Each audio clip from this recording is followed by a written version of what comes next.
อจะเข้าเหรอเจ้าโย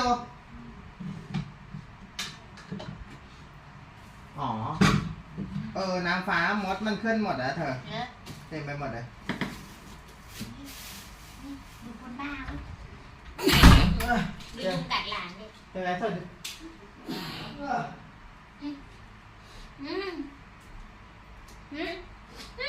หอม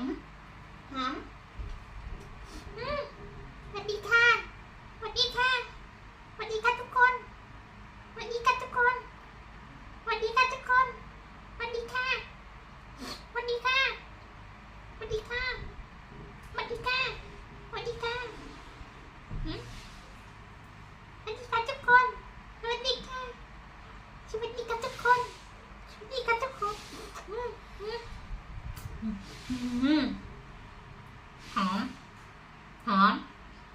หอมปุ้ยเอาหอมปุ้ยตึงสวัสดีค่ะมีคนมาเนี่ยเมื่อกี้มีคนนึงสวัสดีค่ะสวัสดีค่ะเชียสวัสดีค่ะเชียอุ้ยอะไรอ่ะยุงกัดแล้วใครปล่อยยุงกัดไม่รู้พ่อป่ะเมื่อวานพี่แชมป์เลี้ยงยุงกัดใช่ไหมคะปู่ใช่ไหมคะฮะปู่ใช่ไหมคะปู่ใช่ไหมคะนอนดีกว่านอนดีกว่าไอ้บานนอนเล่นดีกว่านอนเล่นดีกว่าค่ะ Question is though, can we slow this down? And can we reset the system? Is there a reboot? Is there a backup hard drive of this early setup that we can access and restore that structure that you're looking at on the left? I believe that it's possible. An analogy I like to use is this compact disc or a DVD here. For the very young in the audience, we used to put music and photos on these things. They were very useful for a moment. But anyway, so they store digital information, which was what was great about them. But what was really sucky about them was that they would get scratched. You had to be very careful with them. And you can see this is a great analogy for aging, because the cells on the right, by this analogy, they still have the information to play the music, to play the concerto that might be encoded in those zeros and ones or those pits in the aluminum foil. But the reader of that compact disc cannot read the songs merely because the laser is skipping and being refracted. But what is great about this analogy is it's very simple in this situation to reset the system. You just get a bit of polish. It's possible you could just get a rag with some toothpaste and polish off those scratches. And guess what? It's brand new. You can read the concerto. And if we're right about aging, it will be possible to essentially do the same to our... An analogy I like to use is this compact disc or a DVD here. For the very young in the audience, we used to put music and photos on these things. They were very useful for a moment. But anyway, so they store digital information, which was what was great about them. But what was really sucky about them was that they would get scratched. You had to be very careful with them. And you can see this is a great analogy for aging, because the cells on the right, by this analogy, they still have the information to play.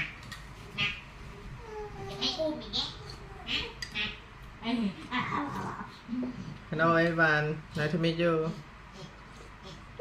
I am Chia. Music to play the concerto that might be encoded in those zeros and ones or those pits in the aluminum foil. But the reader of that compact disc cannot read the songs merely because the laser is skipping and being refracted. This is healthiest food I never made in my life. This is library. And this egg and chili. I put olive oil and banana instead of sugar because in banana have fructose. And this salad, Thai salad. I put banana instead of sugar. Yeah, and this is nothing pudding version, special version. thank you hello I put orange strawberry avocado and banana and almond and cacao powder and milk nut milk and this is watermelon and this my fruit and veggie banana avocado grape yeah purple and green ใครแกล้งคะใครแกล้งคะ and this called super veggie I put นี่ไง olive oil and broccoli and cauliflower and lentil and then shiitake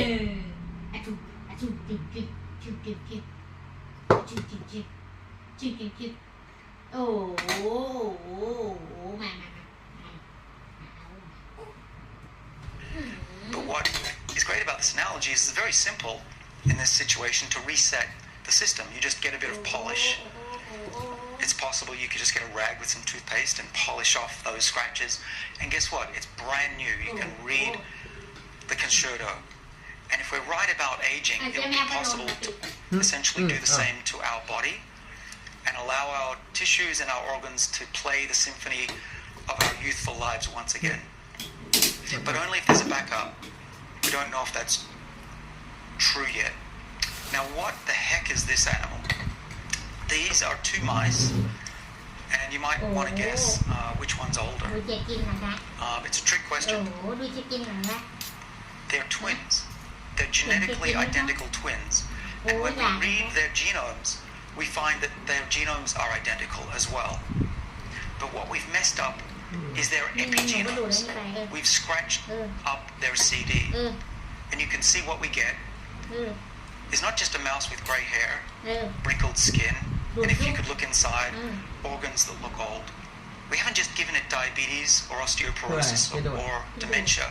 We've given this mouse aging. And as we wrote in the book, Matt and I, if you can give something, you can be sure that you can take it away. So that's what I'll tell you about in a minute. But you might ask, well, David, how do you scratch up that DVD? Of course, you're not taking sandpaper to a mouse, I hope. What we did, and we're going to publish this hopefully shortly, we have manuscripts under review at Cell. There's a couple of manuscripts and 10 years of work out of my lab and 15 others from around the world, is the discovery that broken chromosomes disrupt the structure of those hose reels, the DNA, and cells start to lose their identity, so they don't function very well. And the ultimate outcome of losing cellular identity is aging. Okay. Now, what's really interesting about this mouse is now that we can accelerate aging, we can do a couple of things. We can create a mouse that has the equivalent of 80 years of aging, and we can just induce these DNA cuts in the genome as much as we want. We can make a mouse 80 years old, and we think that these mice will be very useful for finding treatments for Alzheimer's disease, which I think ludicrously people have been using one-year-old mice to study Alzheimer's disease, which to me doesn't make much sense. The other thing we can do that's interesting about these mice, and that we've done, is we can age only part of the animal. We've accelerated aging in the brain of these mice, and we're seeing increased dementia. But interestingly, we can ask the question, do other parts of the body age faster as well if your brain is old? Clearly we couldn't do that any other way. Now, one of the things that made this all possible, to declare that these mice aren't just sick, but they're actually biologically older, that we've given them aging, is that we can now measure age with great accuracy. This is not qualitative, this is 100% quantitative with machine learning algorithms. What I could do to any of you right now is take a blood sample. Please don't give me any blood samples before I leave. But theoretically I could even take a buccal swab of your mouth. I could go back to my lab. I could read what's called the DNA methylome. It's really just measuring which of the letter C's out of those ACTG, which of those have a methyl group, a C and 4 H's on there. And the addition of these chemicals over a lifetime is a really great predictor of your aging rate, because we see them go up in a linear fashion with time. And it turns out if you extrapolate backwards, even a teenage person, teenage girls are aging. Even young infants are aging. Even in the womb we're aging, according to this clock. Now, we used to think that this clock was just a measure of time, like a clock on the wall. But what we've been testing is the idea that perhaps if we move the hands of the clock backwards, in this case the clock, the biological clock, does time go backwards? Does the age and the health of the animal go backwards? And I'll tell you about that in a second. This is an example of data from the paper that we are hopefully publishing soon. And with Stephen Horvath, who discovered this clock, we can see that the mice that are normal are in blue, and they're aging at a certain rate according to these DNA methyl marks on the DNA. But if we scratch the genome and cause epigenomic changes, we can age the mouse 50% faster. And what's exciting is that pretty much by all measures of these mice, they're 50% older than their counterparts. But then the question arises, if you can cause aging, can you reverse it? And if you do take the clock back, does it do anything? All right, so now I want to tell you about one of my favorite scientists and mathematicians. Many of you may know this person. He used to work down the street at MIT. He worked at Bell Labs as well. And his name is Claude Shannon. And if there's one person that gave rise to the world we live in, the internet age, it's him. And what he proposed in 1948 in a couple of elegant papers called the Mathematical Theory of Communication are a set of diagrams and equations that explain how to preserve information between a sender and a receiver, and what to do if there's lost information. And he and his equations gave rise to the TCP/IP protocol and the internet we use today. And you know that if we don't get an email correctly, if it doesn't arrive fully with all its packets, the internet is smart enough to go back to the original backup copy and get the full message. We used to say, oh, sorry, I didn't get your message, it didn't arrive in my inbox. Now you can't use that excuse, right? It always gets there. And for a while there were a lot of people who were caught lying with that excuse. Anyway, this is one of the most important diagrams when it comes to aging. And I'm pretty certain that Dr. Shannon here didn't realize that he was working on something just as important as the internet, perhaps even more so. And that's how to reset the age of our bodies. And what you can see here in his diagram from 1948 is that if you lose a message, a signal, a radio signal, or say a Morse code signal between the sender, which he calls the transmitter, and the receiver, if you lose some of that information, don't worry, because there's what he called an observer, the backup copy of that original information, which you can use to restore the information using a correcting device. If that's true in our bodies, we could take the old epigenome and reset it to be young again. But we didn't know what the correcting device was in the cell. The transmitter, of course, is the fertilized egg in us as a young child. The receiver is our bodies in the future, let's say an 80-year-old. And we lose a lot of that information over time. We succumb to entropy. But we are biological organisms. We're not closed systems, we're actually open systems. So we can use energy to reset the system. Now, the man on the left won the Nobel Prize for learning how to take an adult cell and make it a stem cell, wiping all of the DNA methylation off the genome, wiping it clean, so that those cells could be rebuilt into anything you want.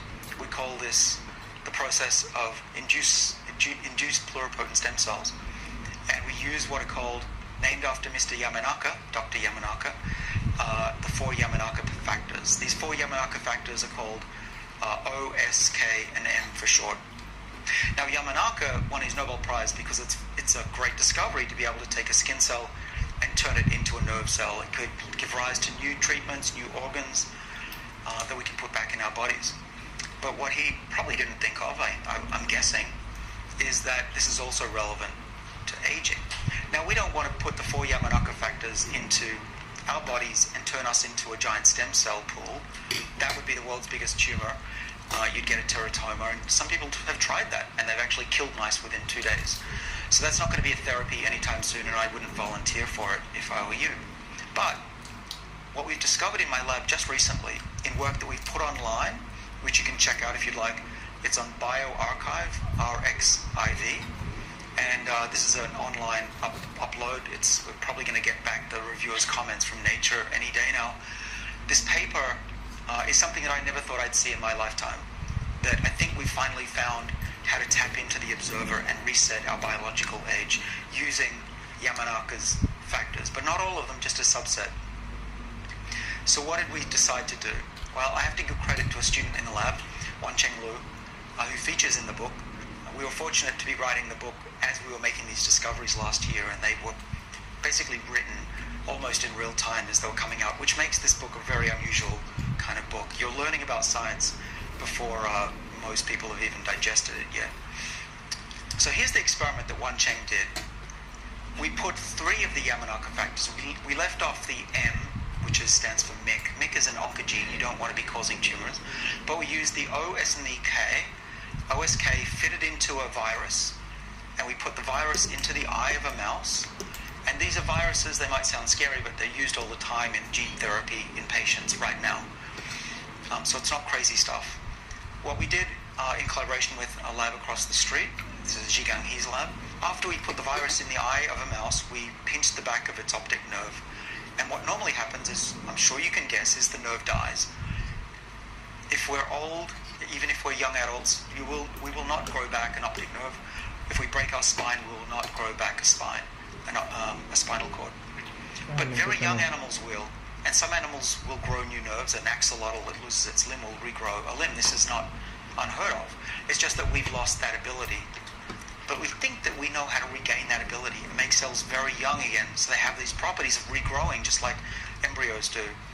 And so what you're looking at is a stain of the optic nerve that's been crushed, and you can see where the crush ends. That's where the orange dye is coming down and stops, because all those nerves have been crushed at that point.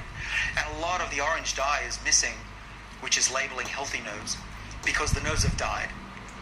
But have a look what happens if we turn on this reprogramming, this age reset in the eye after we damage it. First of all, the nerves don't die, and many of them somehow wake up and start growing back towards the brain. If we leave this for 4 weeks, that's what you see. If we leave it for 16 weeks, they grow all the way back to the brain, which is unheard of in science so far. Now, we've done this also in other areas. You might say, David, a crushed eye, it's unlikely I'm going to have a crushed optic nerve. But what about glaucoma? Pressure from, many people have pressure and it damages their retina. There's nothing that will appreciably slow glaucoma, let alone reverse that disease and give you your vision back. What about old retinas? What about old age? I'm already 50 and starting to have trouble reading at night. Can we reverse vision loss during old age? And I can tell you that at least in mice, we absolutely can. We can reprogram a retina of a mouse, an old mouse, and make it see just like a young mouse again. Those nerves wake up. They remember that they're nerves, not half skin cells. We can look at their clock. We've measured their clock. They get younger. And all the genes that should be on when they're young come back on. And all the genes that should be off when they're young get shut off. It's magic. Now, we don't fully understand how it's working. We know how to tap into the observer. But what's behind the clock? What are the cogs behind the system? We have some idea what's going on. I think we've found the communicating device back to the observer at least. There are a couple of enzymes called TET1 and TET2. These are enzymes that remove those chemical groups off the DNA as part of that reset process. So we found some cogs in the wheel that drives aging backwards. So that's very exciting. And just today in lab, Matt and I were there, and we had just had final proof that if you have a mouse that doesn't have the TET genes in its eye, you cannot restore the growth of its optic nerve. We also know you cannot restore its vision either. So this is super exciting. For the first time, we have the ability to reverse the age of cells. Now, we don't know how long this effect lasts. It could last for a month. We think it will probably last for years, if not decades, because we're actually getting very deep into the deep layers of aging, and the epigenome is very stable. But could you reset? How many times can you reset? We don't know that yet. So until these therapies are ready for prime time, and we're hoping to treat our first patient in about 2 years from now that suffers from glaucoma. What can we do in our daily lives? I hear you ask. Well, besides reading part 3 of the book, where a lot of it's talked about, there are some other things we can do. We found a chemical that exists in our body that we lose as we get older that's really important for stabilizing our epigenome and preventing the scratches. It's called NMN, and you can see the mice on the left were drinking NMN. They recover pretty quickly. Actually, Jeremy, let's switch to the other one. See if you can guess which old mouse in this video is drinking the NMN.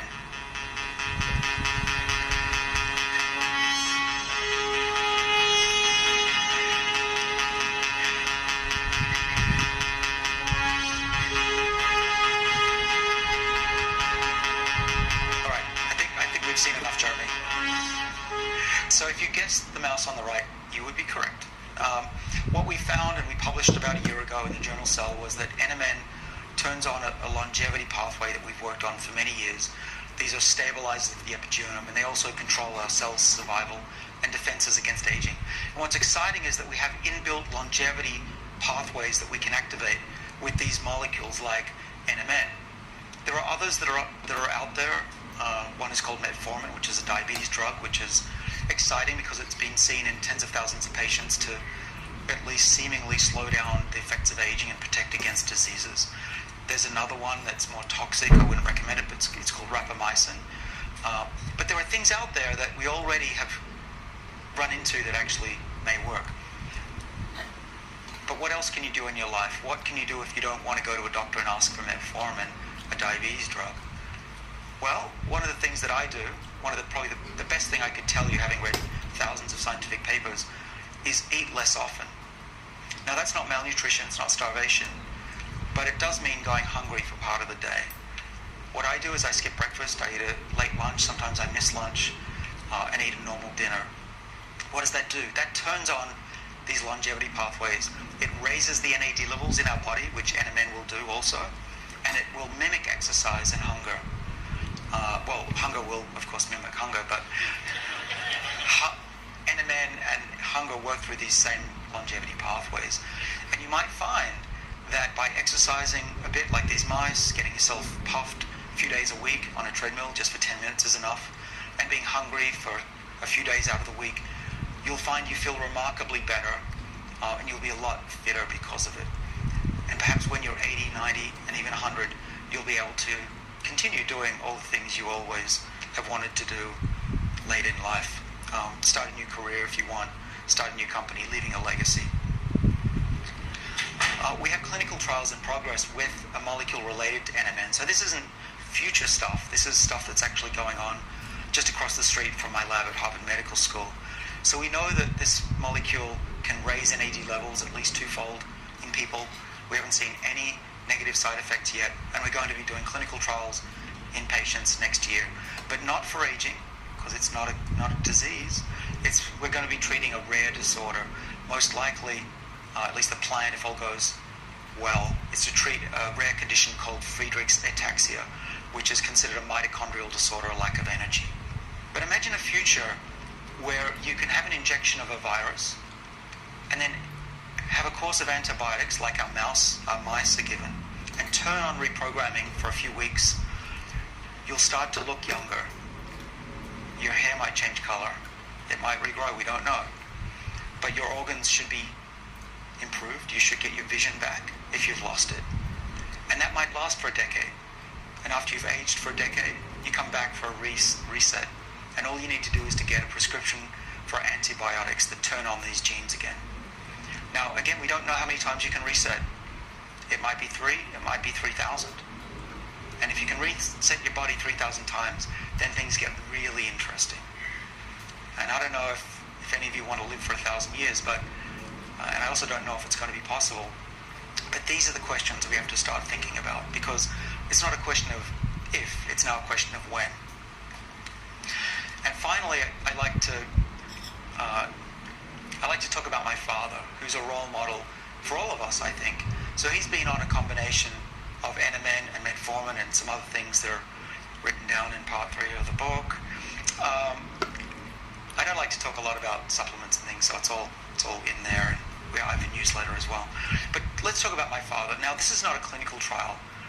It's what we'd call an N of 1, or if you include my wife and I, an N of 3. Not very well controlled. It's not placebo controlled. But my father was heading downhill. He was not very energetic. He was pretty depressed. His wife had died. He was just thinking, okay, I'm done for. But he's realized that his health isn't declining so far. And we don't know if it's because of the molecules or because of the exercise he's been doing or the intermittent fasting that he's trying. But nevertheless, he's a beacon of hope for all of us that we can live a life like his, where in his late 70s he started a new career and he travels the world. And we just got back from Uganda, where he went hiking with his 3 grandkids up a mountain and was the oldest person to ever do that. And for him it was a breeze. He's literally stronger and fitter than I am at age 50, and probably when I was 30 as well. So I want to end by saying thanks for coming. I'm happy to answer any questions as honestly and as openly as I can.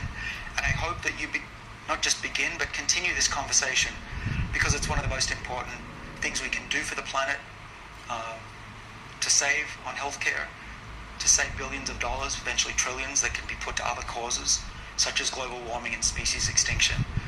And I want to really thank you for taking time out of your day for coming to listen. Thanks.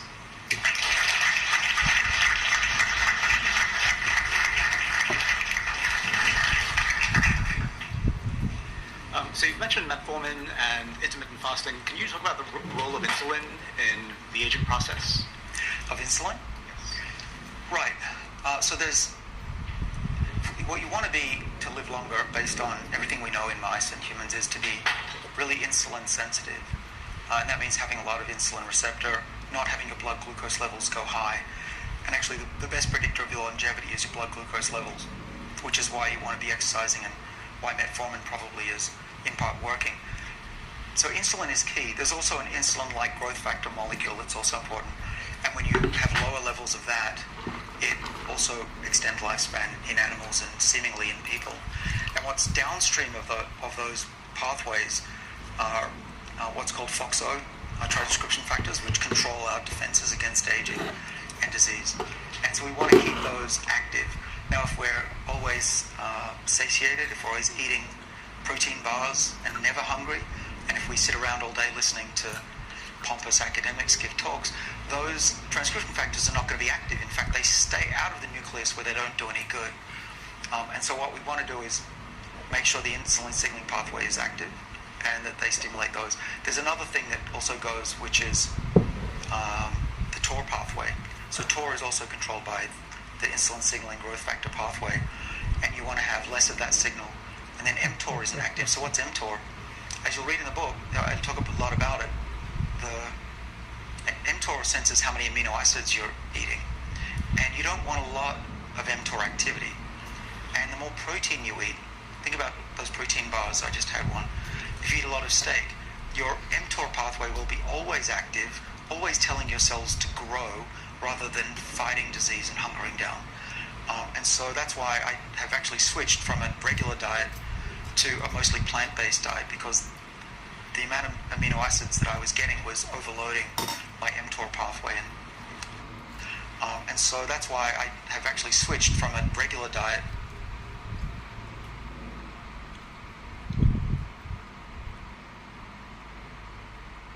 to a mostly plant-based diet, because the amount of amino acids that I was getting was overloading my mTOR pathway, and so I'm trying to keep that down as well and give my body the best chance. I'm also trying to help the planet as well. But very good question.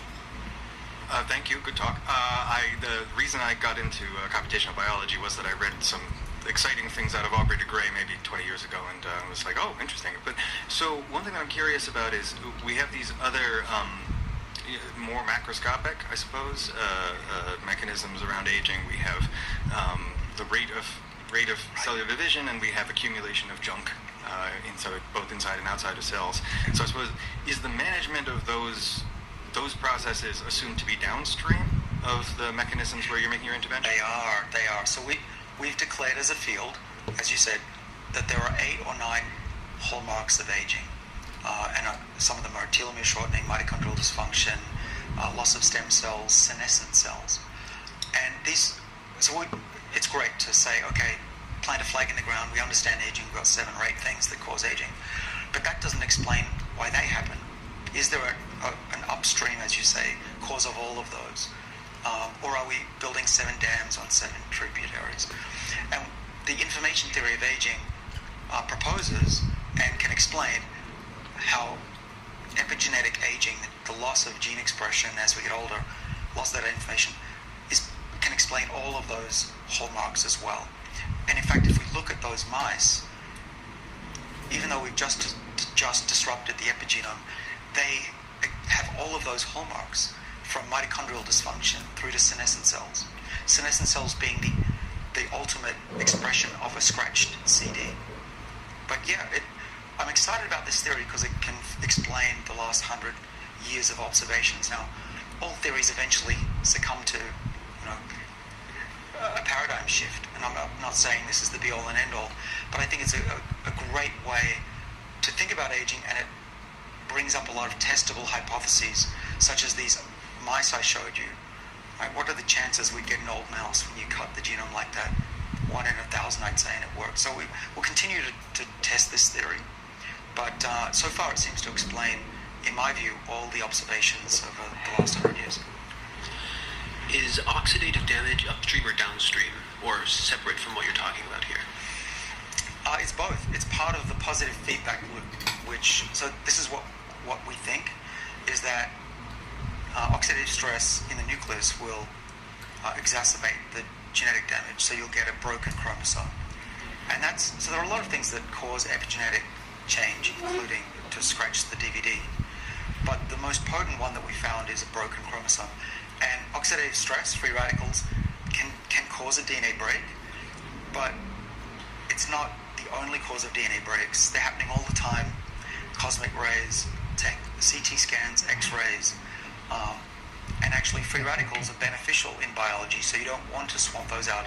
It's been shown if you take a lot of vitamin C and even megadoses of vitamin E, you can blunt the effects of a healthy diet and exercise. So I'm not saying they're not part of it, and that's why I was saying I'm excited about this theory, is it can fit all of these observations in. You might be asking, well, why don't antioxidants work as well as we hoped? Well, one of the main reasons is that we think that there are other causes of DNA damage besides free radicals, and that you need more than that. But the other thing that's interesting to think about is that we've discovered that the molecules that you ingest when you drink one of those drinks that have the antioxidant properties, what's more than likely happening is that those molecules aren't directly mopping up free radicals, but they actually are, we've learned that they bind to receptors and enzymes that sense the environment, and they turn on our body's natural antioxidant defenses, such as catalase, an enzyme that's necessary.